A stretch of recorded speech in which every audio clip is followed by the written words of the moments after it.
ಸರ ಇವತ್ತಿನ ದಿವಸ ಕೃಷಿ ಪತ್ತಿನ ಸರ್ಕಾರಿ ಸಂಘದ ಭೀಮಳ್ಳಿ ಅದಕ್ಕೆ ಹೊಸದಾಗಿ ನೂತನಾಗಿ ಅಧ್ಯಕ್ಷರಾಗಿ ಇಸ್ಮಾಯಿಲ್ ಸಾಬ್ ತಂದೆ ಮೊಹಮ್ಮದ್ ಹನೀಫ್ ಭೀಮಳ್ಳಿ ಇವರ ನಾನು ಅದಕ್ಕೆ ಈ ಸಂಘಕ್ಕೆ ಉಪಾಧ್ಯಕ್ಷ ಜಯಶ್ರೀ ಚಂದ್ರಕಾಂತ್ ಚೌರ್ಗಸ್ತಿಯವರು ಅದರ ಅಂತ ಮತ್ತು ಸಲೀಂ ಶಾಗ್ ಈ ಸಂಘದ ಸದಸ್ಯರು ಅದಕ್ಕೆ ಯಲ್ಲಪ್ಪ ಬಂಗಿಯವರು ಈ ಸಂಘದ ಸದಸ್ಯರು ಶೇಷಣ್ಣಪ್ಪ ಚೌಡಗುಂಡವರು ಈ ಸಂಘದ ಸದಸ್ಯರಾಗಿದ್ದಾರೆ ಅದಕ್ಕೆ ಸಂಗಮೇಶ್ ಚೌರ್ಗಸ್ತಿಯವರು ಸದಸ್ಯರಾಗಿದ್ದಾರೆ ಅದಕ್ಕಾಗಿ ವಿಠ್ಠಲ್ ಗೌಳಿಯವರು ಈ ಸಂಘದ ಸದಸ್ಯರಾಗಿದ್ದಾರೆ ಕಸ್ತೂರ್ಬಾಯಿ ನಿಲ್ಕಂಠ್ ಮಂಗಮಳಿ ಅವರು ಈ ಸಂಘದ ಸದಸ್ಯರಾಗಿದ್ದಾರೆ ಶೇಷಣ್ಣಪ್ಪ ಪೂಜಾರಿ ಅವರನ್ನು ಈ ಸಂಘದ ಸದಸ್ಯರಾಗಿದ್ದಾರೆ ಚಂದ್ರಶ ಸುತ್ತನವರು ಅವರು ಈ ಸಂಘದ ಸದಸ್ಯರಾಗಿದ್ದಾರೆ ಅದರಂತ ಮತ್ತ ಇನ್ನ ಯಾರ್ರಿ ಸತೀಶ್ ಮಂಗಲಿ ಅವರು ಈ ಸಂಘದ ಸದಸ್ಯರಾಗಿದ್ದಾರೆ ಅದಕ್ಕೆ ಕಾಶಿಂ ಪಟೇಲ್ ಅವರು ಈ ಸಂಘದ ಸದಸ್ಯರಾಗಿದ್ದಾರೆ ಅದಕ್ಕೆ ಈ ಎಲ್ಲ ಸಂಘದ ಈ ಸದಸ್ಯರು ಆಡಳಿತ ಮಂಡಳಿಯ ಭೀಮಳ್ಳಿ ಅದಕ್ಕೆ ಈ ಸಂಘದ ಕಾರ್ಯದರ್ಶಿ ವೀರಯ್ಯ ಸ್ವಾಮಿಯವರು ಈ ಸಂಘದ ಕಾರ್ಯದರ್ಶಿ ಆಗಿರ್ತಾರೆ ಅದಕ್ಕಾಗಿ ಎಲ್ಲ ಈ ಭೀಮಳ್ಳಿ ಈ ಕೃಷಿ ಪತ್ತಿನ ಸರ್ಕಾರಿ ಸಂಘದ ಮಂಡಳಿಯ ಎಲ್ಲರೂ ನೂತನಾಗಿ ಆಯ್ಕೆಯಾಗಿದ್ದರ ಸದಸ್ಯರು ಅಧ್ಯಕ್ಷರು ಅದಕ್ಕಾಗಿ ಈ ಸಂಘವನ್ನು ಸುಮಾರು ದಿವಸದಿಂದ ಒಳ್ಳೆ ನಡೀತಿರ್ತದ ಅದಕ್ಕಾಗಿ ಸುಮಾರು 2 ಕೋಟಿ ರೂಪಾಯಿ ಇಲ್ಲಿ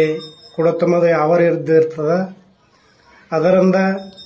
ಅದಕ್ಕೆ ಮುಂದೆ ಎಲ್ಲ ಸರಿಯಾಗಿ ಮುಂದೆ ಈ ಸಂಘ ನಡೆಸ್ಕೊಂಡು ಹೋಗ್ಬೇಕಂತ ರೈತರಿಗೆ ಎಲ್ಲ ಅನುಕೂಲ ಮಾಡಿಕೊಡ್ಬೇಕು ಅಂತ ಹೇಳಿ ನಾನು ಈ ನನಗೆ ಮಾತಾಡಲಿಕ್ಕೆ ಅವಕಾಶ ಮಾಡಿಕೊಟ್ಟರಿಗೆ ಎಲ್ಲರಿಗೆ ಧನ್ಯವಾದಗಳು ಈ ಭೀಮಳ್ಳಿ ಗ್ರಾಮಸ್ಥರಿಗೆ ಅಂತ ನನ್ನ ಮಾತು ಮುಗಿಸ್ತೀನಿ ಜೈ ಹಿಂದ್ ಜೈ कर्नाटक। प्राथमिक कृषि पत्तिन सरकार संघ भीमಳ್ಳಿ के जो नया चुनाव हुआ उसमें जीत हासिल किए भीमಳ್ಳಿ से अध्यक्ष बने इस्माइल साहब मूल्य और तमाम मेंबरों को लेकर के जो है ना अच्छा काम करने के लिए हम लोग कहते हैं और इस गांव में 3 गांव का जो है ना ये संघ है भीमಳ್ಳಿ भोसगा चिंचोली के 3 गांव के जो रैतर होते हैं उनका जो है ना कृषि जो खेतों के लिए जो लोन दिया जाता है और गवर्नमेंट माफ भी करती है गवर्नमेंट लोन आता है बड़े लोन आता है इसको 2-3 साल से वेटलेस हुआ काम बराबर नहीं हुआ। इससे पहले इस्माइल साहब जो है ना पहले 10 साल पहले 2004 में जो सदर बने थे बहुत बड़ा काम हुआ है। सब लोगों को सोसाइटी बोले तो मालूम नहीं था गाँव के अंदर ही चलता था ये सोसाइटी को बाहर लेकर लोगों मालूमात करें और इस बार भी हम उम्मीद करते हैं कि 3 गाँव को जो पुनबाट करने वाले लोग जो कृषि करने वाले लोगों को